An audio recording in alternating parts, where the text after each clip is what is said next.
मैं छत्तीसगढ़ अखबार के यूट्यूब चैनल इंडिया आजकल से सुनील कुमार। छत्तीसगढ़ में अभी 20 सीटों पर चुनाव हुए हैं, मतदान हो चुके हैं, गिनती अभी बाकी है, चुनाव पूरा खत्म नहीं हुआ है। लेकिन जिन 20 सीटों पर चुनाव हुआ उनमें 12 सीटें प्रदेश की सबसे ज़्यादा चुनौती भरी सीटें थीं, जिनमें नक्सल प्रभावित बस्तर की सीटें सबसे खतरनाक थीं, जहां कोई भी हिंसा हो सकती थी।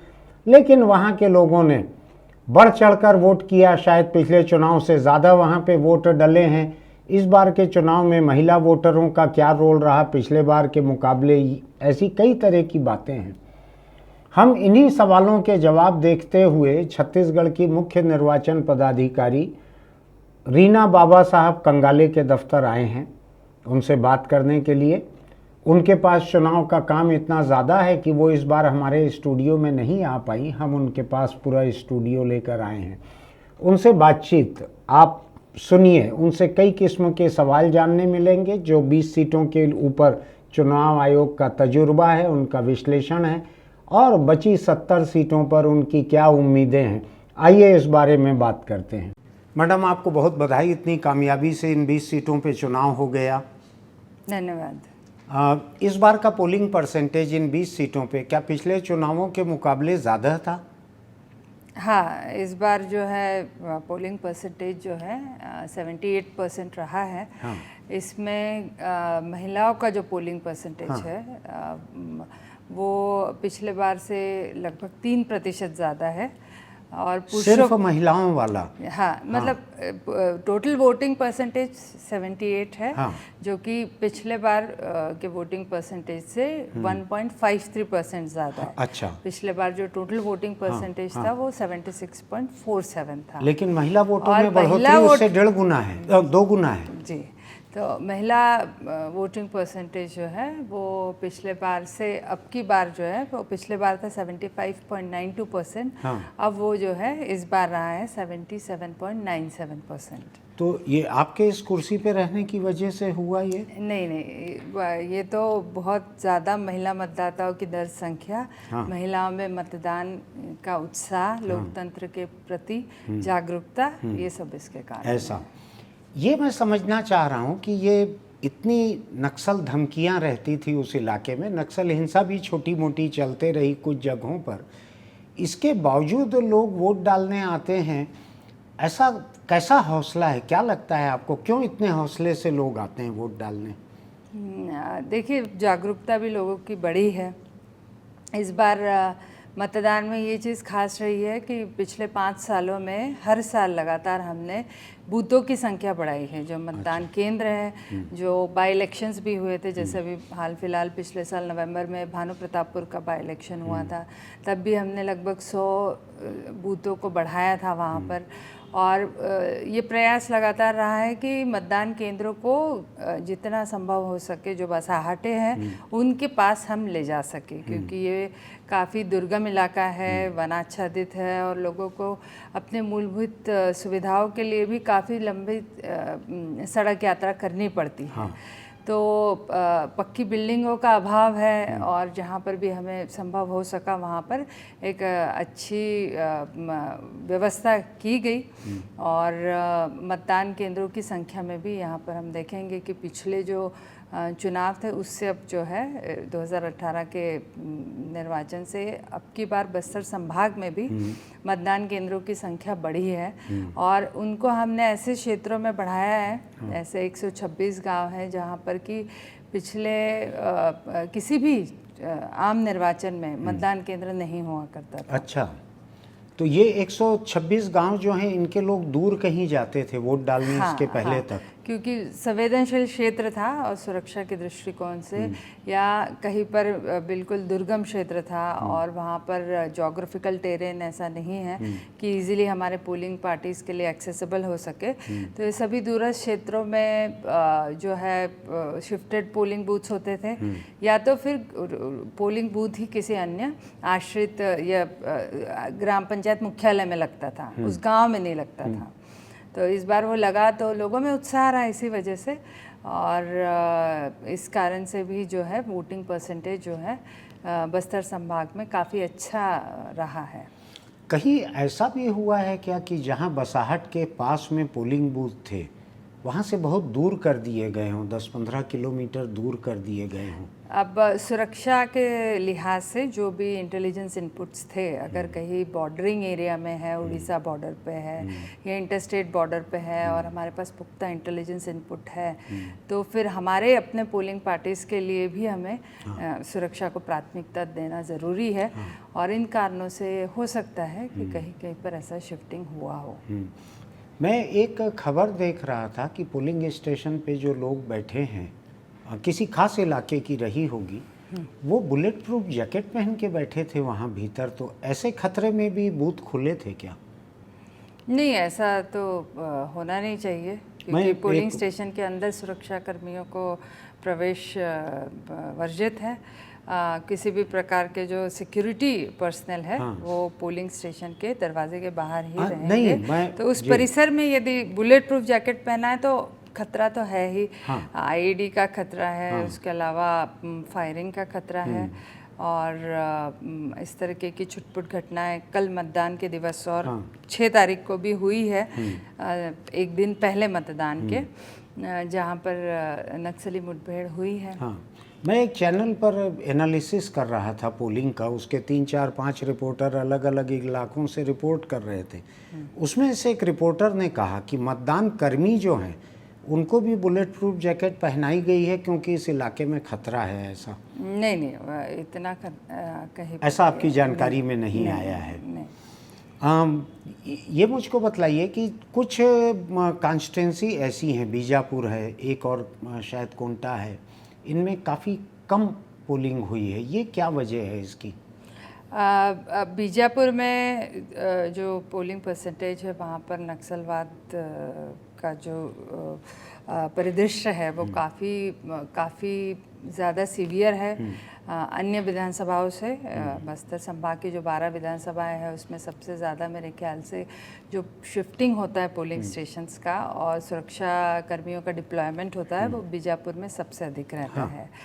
तो इसलिए वहाँ पे जो पोलिंग परसेंटेज निकल के आता है और वो हर ट्रेंड है, ये पिछले विधानसभाओं में भी जो है 48% ही पोलिंग हुआ है। लेकिन मैं 2 विधानसभा, एक तो कोंटा और दंतेवाड़ा की बात करना चाहूँगी जिसमें कि 8% जंप है। 8% जंप है पिछले चुनाव से इस चुनाव में।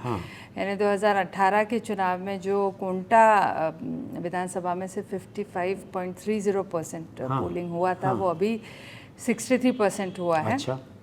और वैसे ही दंतेवाड़ा 60% पोलिंग हुआ था, अभी 68%। अच्छा, मैंने तो स्थितियाँ सामान्यता की ओर बढ़ी है और सुधार डेफिनेटली रहा है। और दंतेवाड़ा और कोंटा भी एक्सट्रीमली नक्सल अफेक्टेड एरिया है। उसके बावजूद भी इसका एक और कारण ये है कि कोंटा में और दंतेवाड़ा में सबसे अधिक हमने जो लोकेशन किया है और मतदान केंद्रों जो बढ़ाए हैं वो सबसे अधिक संख्या में दोनों जिलों दंतेवाड़ा और सुकमा ज़िले में ही बढ़ाए थे। ठीक। मैंने बीजापुर कलेक्टर से बात की थी, वहाँ एक ये शिकायत आई थी कि कुछ मतदान केंद्रों को वहाँ की बसाहट से, जिनका नाम है पोलिंग लिस्ट में, उससे 60-65 किलोमीटर दूर रिलोकेट कर दिया गया है। तो उनका कहना था कि एकदम डेंस नक्सल वायलेंस का इलाका है, यहाँ पे और कोई हिफाजत का तरीका नहीं है, इसलिए हमको मजबूरी में करना पड़ा। तो आपको कुछ जानकारी है क्या, ऐसे जो बहुत दूर चले गए हों बूथ, उनमें जाहिर तौर पे बहुत कम वोटिंग हुई होगी? उनका कहना सही है और ये वहाँ की परिस्थितियाँ हैं। पिछले चुनाव में भी, इस चुनाव में भी, जैसे मैंने बताया कि पूरा सुरक्षात्मक एक आकलन किया जाता है और इंटेलिजेंस इनपुट के बेसिस पे सबसे पहले प्रायोरिटी तो हमारे मतदान कर्मियों की सुरक्षा और है, और उसको ध्यान में रखकर ही इस तरीके के निर्णय लिए जाते हैं। मैंने आईजी सुंदर राज से भी बात की थी, उनका कहना था कि जिस इलाके की बात है ये महाराष्ट्र के गढ़चिरौली से लगा हुआ नेशनल पार्क का इलाका है, वहाँ पे कोई सिक्योरिटी कंट्रोल अभी नहीं है, नक्सल प्रेजेंस इतना ज़्यादा है, इसलिए इन बूथ को बहुत दूर करना पड़ा और कोई पास की जगह नहीं थी, ऐसा उनका कहना था। इंटरस्टेट बॉर्डरिंग एरियाज में ये हालात है। ये हालात है। तो थोड़ा सा, बहुत थोड़ा सा ऐसा हिस्सा होगा जहाँ पे लोग बिल्कुल ही पोलिंग नहीं कर पाए क्योंकि बूथ बहुत दूर थे ऐसा। जैसे लोकसभा चुनाव हुए थे 2019 में, तो लगभग 465 पोलिंग स्टेशंस को हमने शिफ्ट किया था इस तरह से।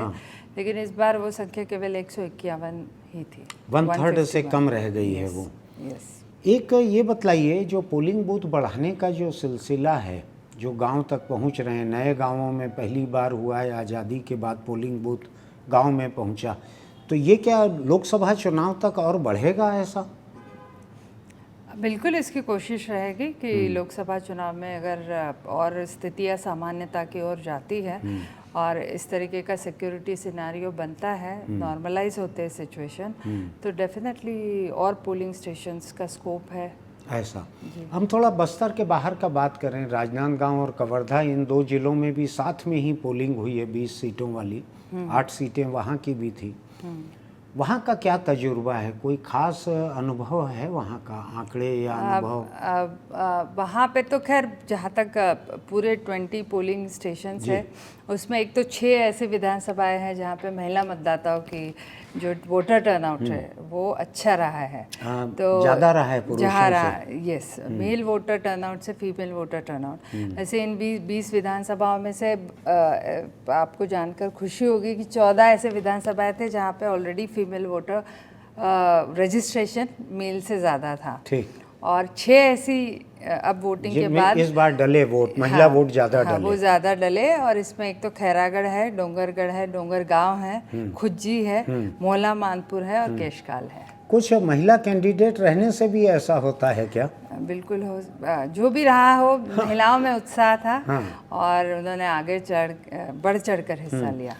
कोई ऐसा डेमोग्राफिक एनालिसिस आपका है क्या कि जो फर्स्ट टाइम वोटर्स हैं उनके वोट इस बार बढ़े हों पिछले चुनावों से? ऐसा कोई एनालिसिस है क्या? ऐसा कोई एनालिसिस नहीं है। नहीं है। अब जो बची 70 सीटें हैं उनमें इतनी क्रिटिकल सीटें तो नहीं है जहाँ पे इतना सिक्योरिटी थ्रेट हो बस्तर की तरह का? नहीं। तो अब ये ज़्यादा आसान इलाका है इसके मुकाबले, बस्तर के मुकाबले, तो ज़्यादा डिफ़िकल्ट, ज़्यादा खतरे का दौर निपट गया है। आपको लगता है कि ये जो मैदानी इलाका है, बाकी इलाका है जहाँ बस्तर जितना खतरा नहीं है, यहाँ पे वोट ज़्यादा डलने चाहिए, लोगों का उत्साह ज़्यादा रहना चाहिए? आप लोग भी प्रचार बहुत सारा कर रहे हैं जी, तो यहाँ होना चाहिए ज़्यादा वोट, ऐसा लगता है आपको? बिल्कुल, मेरा विश्वास है कि जो मतदान का प्रतिशत है वो पिछले चुनाव से और अब फर्स्ट फेज से फेज 2 में बेहतर ही रहेगा, ऐसा आपका अंदाज है? बिल्कुल। तो आपका कोई मैसेज है यहाँ 70 सीटों के वोटर्स के लिए कि जब इतना खतरा झेल के नक्सल इलाकों में इतने फीसदी वोट डले हैं, और मेरा ख्याल है बस्तर में तो पोलिंग बूथ हो सकता है 2, 4, 5, 10 किलोमीटर दूर भी हों बहुत से, शहरी इलाकों में तो आधा किलोमीटर, 1 किलोमीटर में ही बूथ होंगे अधिकतर। बिल्कुल। तो इनको ज़्यादा नहीं निकलना चाहिए उनके मुकाबले वोट डालने? बिल्कुल, मेरी अपील सभी से रहेगी कि अभी त्योहार में सबसे बड़ा त्योहार चुनावी त्योहार है, और आगे आए और ज़रूर इस त्योहार का हिस्सा बने, अपने लोकतांत्रिक दायित्व का निर्वहन करें और पूरी कर्मठता और कर्तव्यनिष्ठता से।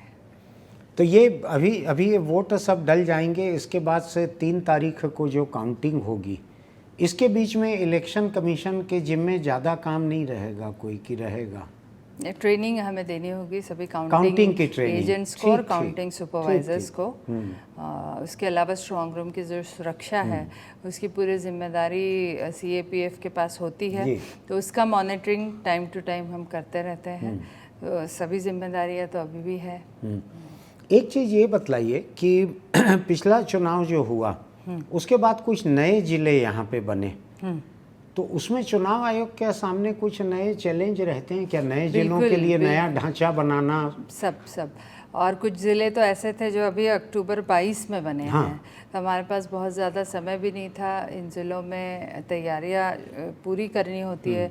हमको नया जो स्ट्रॉन्ग रूम होता है, पूरी ईवीएम के लिए जो वेयर हाउस है, इसके लिए बिल्डिंग खोजना, स्ट्रॉन्ग रूम के लिए बिल्डिंग खोजना, काउंटिंग का वेन्यू खोजना, इस तरीके से कि वहाँ पर प्रॉपर सिक्योरिटी अरेंजमेंट्स हो सके और भीड़ भी जो अभी काउंटिंग के लिए आएगी इतनी, उसका वो हो सके। उसके अलावा वेबकास्टिंग आप जानते हैं कि एक चैलेंज है।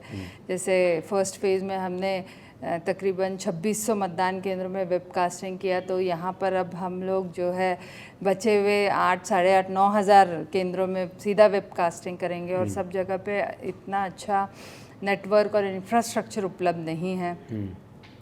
कलेक्टर बिल्डिंग सब नए हैं, तो तकरीबन 6 ऐसे नए ज़िले हैं जो मतलब पिछले चुनाव के बाद से जो बने हैं। और वहाँ पर सभी तरीके के सबसे बड़ा चैलेंज है ह्यूमन रिसोर्स का। अच्छा।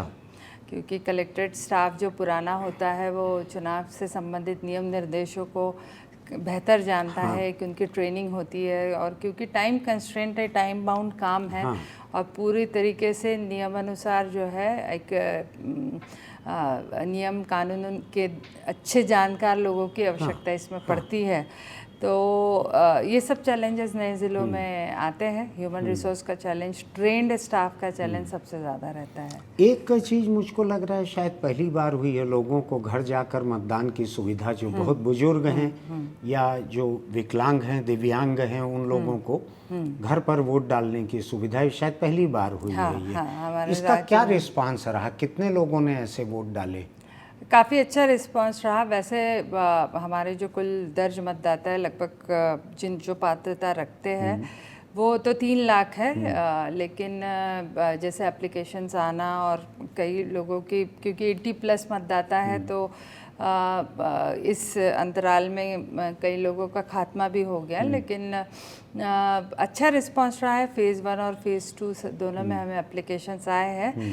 3 to 4% ऑफ टोटल दर्ज संख्या वो पोलिंग हुई है। हाँ, उन्होंने विकल्प दिया है। एक्चुअली ये आपके पास ऑप्शन है, इट इज़ नॉट कंपलसरी कि आप अगर 80+ है या आप दिव्यांग है तो घर पे कंपलसरीली आप वोट कर सकते हैं। ये विकल्प चुनेंगे। कई लोग यही विकल्प भी प्रेजेंट करते हैं कि हम मतदान केंद्र में करेंगे। वो मैंने देखा, व्हील चेयर पे आ रही हैं, कोई गोद में उठा के ला रहा है, इस तरह की बहुत ही बुजुर्ग और कमजोर महिलाएं भी वहाँ पहुंची वोट डालने के लिए। क्योंकि वो मतदान केंद्र में ही उनको एक उत्साह और एक जज्बा उनका रहता है कि हम भी उसका हिस्सा बनेंगे। और जो घर की सुविधा से बेड रिडन है, अक्सर ऐसे लोग ज़रूर चाहेंगे कि हम घर की सुविधा से वोट कर सकें। तो बहुत अच्छा रिस्पांस रहा, बहुत अच्छा सकारात्मक एक सभी तरफ से कोऑपरेशन हमें मिला, पॉलिटिकल पार्टीज से भी, पॉलिटिकल फंक्शनरीज से भी। एक बस्तर की मैंने स्टोरी पढ़ी थी कि कोई 100 साल के करीब के कोई वोटर हैं, उनका नाम पहली बार मतदाता सूची में आया और पहली बार वोट डालेंगे, शायद डाला भी है उन्होंने। क्या है वो मामला या इस तरह के और कोई केस? नहीं, बुधरिन बाई से हमने शुरुआत की थी। बुधरिन बाई जो है वो 102 साल की महिला है। और वो फर्स्ट होम वोटिंग उन्होंने किया। अच्छा, यानी इस चुनाव का पहला वोट इस चुनाव का पहला वोट, हाँ, उनके शुभ हाथों से डाला गया। अच्छा, वाह। कांकेर जिले के हैं, तो ये कहानी है। और एक किसी आदमी का भी था कि उनका नाम वोटर लिस्ट में पहली बार जुड़ा है, पहली बार कार्ड बना है। हाँ, ये जो है वो हमारे एसएसआर की जो सेकेंड एसएसआर जो 4 अक्टूबर को फाइनल पब्लिकेशन हुआ है, उस समय में वो जो मतदाता है वो कभी भी बाहर नहीं आया और कभी उनका नाम मतदाता सूची में दर्ज नहीं हो पाया था। तो 4 अक्टूबर को जो सेकेंड एसएसआर हुआ, जिसमें लगभग 11.5 लाख नए मतदाता जुड़े हमारी मतदाता सूची में, उनमें से वो भी थे। तो उनका वोट डाला या नहीं डाला, कुछ आपको पता है? नहीं, बिल्कुल उन्होंने अपने मताधिकार का भी प्रयोग किया। मुझको आपसे फोटो या वीडियो लेके हम कुछ ऐसे लोगों का दिखाएंगे हमारे दर्शकों को, जिससे कम से कम और लोगों को उत्साह आए कि लोग जवान अपने घर बैठे हुए हैं टीवी देखते हुए, उनको भी निकलना चाहिए, वोट डालना चाहिए। जब इस उम्र में लोग वोट डाल रहे हैं, यानी देश जब आज़ाद हुआ होगा उस वक्त ये वोटिंग एज में रहे होंगे। 25 साल के ये थे, अभी 75 साल देश की आज़ादी को हुए हैं। तो आज़ादी के पहले से जिनकी वोटिंग एज रही होगी, शायद 21 साल रही हो पहले, तब से लेके अभी तक जो वोटिंग एज के हैं, अभी भी वोट डाल रहे हैं, उनके मुकाबले अभी 18 साल के जवान लोगों को तो ज़्यादा निकलना चाहिए। बिल्कुल निकलना चाहिए। उनमें तो और एहसास और उत्साह होना चाहिए लोकतंत्र के प्रति अपनी जिम्मेदारी का निर्वहन करने का। पर कई जगह शहरी क्षेत्रों में उदासीनता दिखती है, अपनी व्यस्तता है, दूसरी प्राथमिकताएं हैं। तो ये सब छोड़कर अब केवल मतदान करें, यही अपील बार बार करेंगे। नोटा का क्या तजुर्बा है? इसके वोट पिछले चुनाव में कितने पड़े थे? अभी तो उसके बारे में मेरे पास डेटा नहीं है। अच्छा, पिछले बार का नहीं है। और ये तो फाइनली काउंटिंग के बाद ही पता चलेगा। हाँ, इस बार के काउंटिंग का पिछले बार से फिर कंपेयर कर सकते हैं उसको निकाल कर। अभी आपने देखी रीना कंगाले मैडम के साथ हमारी बातचीत, जो छत्तीसगढ़ की मुख्य निर्वाचन पदाधिकारी हैं, जिन्होंने 20 सीटों पर कामयाबी से चुनाव करवाया है। अभी 70 सीटों की चुनौती उनके सामने है। हम उनके बहुत ही व्यस्त समय में से थोड़ा सा समय चुरा कर यहाँ आए थे। इस पूरी बातचीत का एक मकसद ये भी है कि आने वाली 17 तारीख को जब छत्तीसगढ़ की 70 सीटों पर वोट डालने हैं, जिसमें से ज़्यादा शहरी सीटें हैं, वहाँ के मतदाताओं को याद रखना चाहिए कि जब नक्सल हिंसा के इलाकों में लोगों ने इतने वोट डाले हैं, बस्तर में रिकॉर्ड मतदान हुआ है, तो शहरी वोटरों को भी बाहर निकलना चाहिए, अधिक से अधिक वोट डालना चाहिए, तभी लोकतंत्र अधिक कामयाब भी होगा। फिर मिलते हैं।